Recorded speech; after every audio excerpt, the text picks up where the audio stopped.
So today we've got the new Visuo GPS drone, private eyes it says on the box. I've got the 812 GWK, which is the 5 megapixel camera. You can buy it in different versions. This is the 5 megapixel camera, so this is the best quality camera you can get on it. As you can see, it's quite a nice box. Don't know why they called it private eye. So in the box you get the controller, the drone, the phone holder, bag of spares, and the manual. So we'll just go through. I'll look at the drone first. Very similar in design to the old Visuo. It's quite a bit heavier, and that's because it's obviously got a GPS unit in and the battery's bigger. But apart from that, it's very, very similar. It actually feels better quality than the old one, I must admit. It feels stronger. There doesn't seem to be as much flex in anything, and it does seem a bit stronger than the old one. It does run on a proprietary battery. The battery you get is an 1800 milliamp hour one cell, but it's actually 3.85, so it's actually a high volt, and you get the charger with it in the bag. So it's good for about 14-minute flight time. Pop that back in there. You also get the controller. Now the controller's more of your decent side. It's more of the size of a hobby grade transmitter. Doesn't unfortunately feel hobby grade. It feels a bit cheap, to be honest. The sticks don't feel the best. So on the front of the controller you've got your on and off switch, you've got your camera button, your video button, your emergency stop button, your headless mode, return to home, and calibrate the gyros. And on the top you've got a speed button and an orbiting button. Now from what I can see on this, I haven't flown it yet, but there doesn't seem to be an auto takeoff and auto land button, which I find pretty strange, to be honest, on a drone these days. On the back you've taken 4 AA batteries, and there's your screw in there. This comes off. It's quite tight, and in here goes your phone holder. Makes quite a neat job of it, to be honest. And there's your phone holders. There's no antennas on the top of it. It's got built-in antenna. You've not got any folding to do. And then your phone will go in the slot in the top. So let's just turn the drone on. In fact, let's just show you underneath of the drone. So there's no optical hold on this. It does have an adjustable camera. It's only adjustable before you fly, so you can't adjust it with the app. It's a module camera, so if you flick the front of the camera off like that, this is where your SD card goes, and your SD card slots into there and will click in. So the SD card goes in there. Then just make sure your antennas are back out of the way. Put it right around, it'll help. Get your antennas out of the way and just push it back in. And there's your SD card inside it, which is quite a nice feature. So it will obviously record to the SD card by pressing the buttons on the controller. Let's just flick it on. So as you can see, everything's flashing underneath. Turn the transmitter on. Standard way to bind. So there you go, you're bound to the quad. Got solid greens at the front, flashing at the red. Flashing at the red at the back because it's looking for a GPS lock. Until it gets 10 or more GPS locks, it will not let you set off. So on the controller you've got this button here, and this calibrates compass. So if you press that button in like that, all the lights will flash at the front. And as you can see, spin it round until, might not do it in here because it's inside. There you go, you've got solid reds at the back. Once you get the solid reds at the back, nose down. I don't recommend doing this inside, this won't be a proper calibration because it's inside. You've got solid greens at the front, and now you've got your reds flashing at the back again. And that's simply because it's waiting for a GPS lock. So it's now, in essence, ready to fly. So obviously it has an app, and the app it runs on is the XSW. Just let me connect it to my Wi-Fi.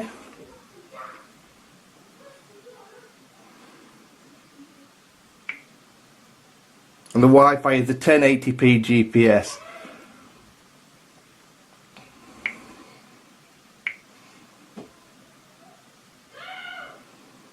And that's connected. And the app we need is XSW GPS. Do you see that? Click on the app.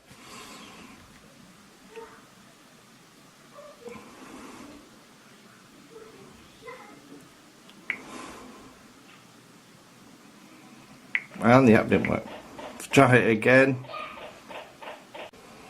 So I've had to turn my phone on and off to get it to work, and it's the first time it's ever done that, so I won't let that put you off too much. But I will say one thing, it won't fly on my other phone. Now the strange thing is, this is very, very similar to the 9000S that I reviewed a couple of weeks ago, that I really like, and that bound to that phone fine, and the app's virtually identical, so I don't understand what's going on here, but it might have a little bit of an issue. So as you can see, there's a little bit of lag there. But I think only what you expect from a Wi-Fi drone. You can't fly FPV with a Wi-Fi drone. So let's just go through the app quickly. So that is follow me mode. So the little picture of a person is follow me mode.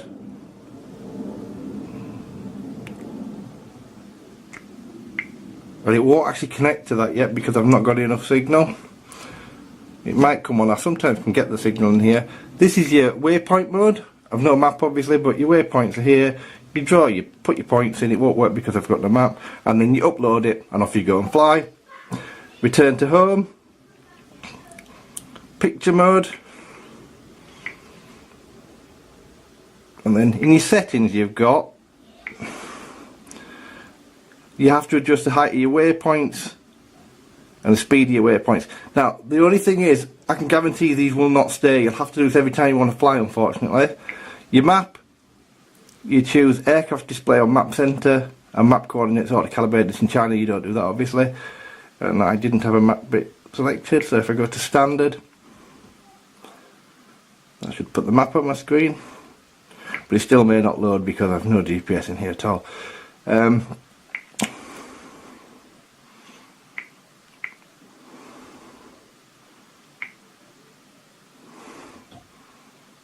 Okay, so the app's crashed again.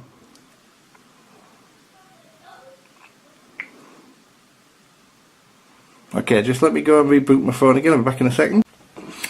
Hi, I'm back again. So I've rebooted the phone again, and I tried it with a different phone when I was gone, and that wouldn't even find the Wi-Fi connection. So I don't know whether this is just an issue I'm having today with it or not, so I'm going to give it the benefit of the doubt, and we'll move on from that. So you've got your VR button, so if you put it in some VR goggles you can make it work. Camera button, video button, your photos, where they put them, the altitude and distance, your speed, your position, your amount of satellites, your position of the craft, so pitch and roll, battery voltage from the craft, signal strength, and then in here you've got just your waypoints. This is your map,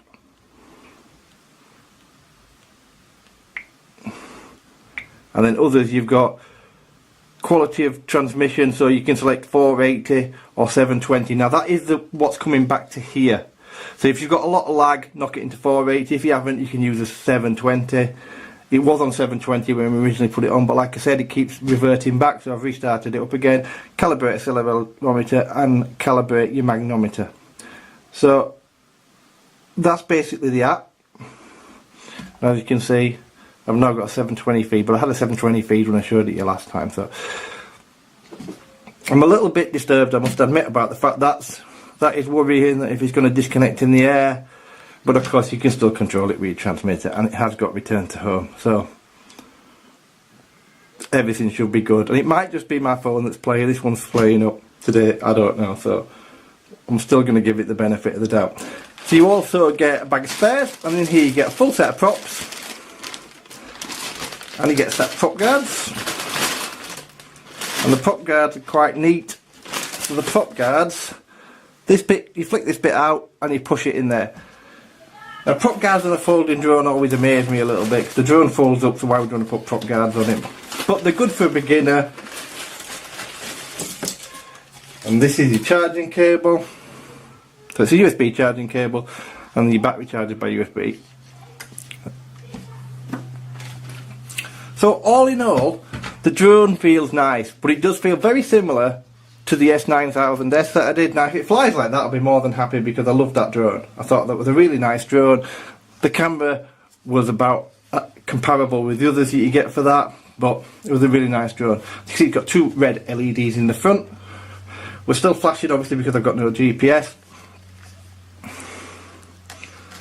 It weighs about 210 grams. so it's well within the 250 grams.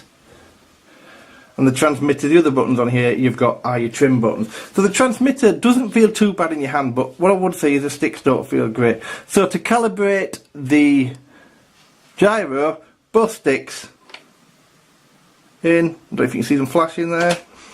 I'll just show you, it's not going to calibrate because it's in my hand now, but there you go, till it flashes. Then let go of the sticks and it'll set itself. And then the only other thing you have to do is calibrate the compass. Now, what I have noticed with cheap brushless drones like this, cheap brush drones like this, is make sure you calibrate that compass. I calibrate the compass on every flight on one of these. A lot of them make you do it automatically. This one actually doesn't. This one lets you choose. But for the 30 seconds it takes, it's worth doing just to be on the safe side. The camera quality looks alright actually on the screen. I haven't obviously done a recording yet. I haven't recorded any video back to the drone because I haven't flown it, but yeah, it looks quite decent. So overall it looks decent. This cost me £77, and I think for £77 it's probably worth the money. Obviously the big thing is going to be how well it flies and what the video looks like. Now I think I've said in loads of videos I don't get too hung up on the fact the video quality looks like, because I know it's not going to look amazing because it's a cheap £73 drone. It's how it flies to me, and is it going to fly nice? The S9000S flew really, really nice, so if this one flies the same, I'll be happy with that. I can't fly it at the minute because the weather's absolutely appalling, so I will post another video with my overall conclusions. I'll tell you how well it's done, make sure the app's going to be behaving itself, and what I really think about the way it flies. And obviously I'll then have flight footage, I'll have app footage, and I'll have footage recorded from my GoPro, so you can see how stable this looks in the air. So thanks very much for watching, have a fantastic day, and don't forget, get plenty of flying done. Thanks very much for watching this video. Hope you enjoyed it. If you do, please hit the like button, and please do consider subscribing if you haven't already, and hit the notification bell. Thanks for watching.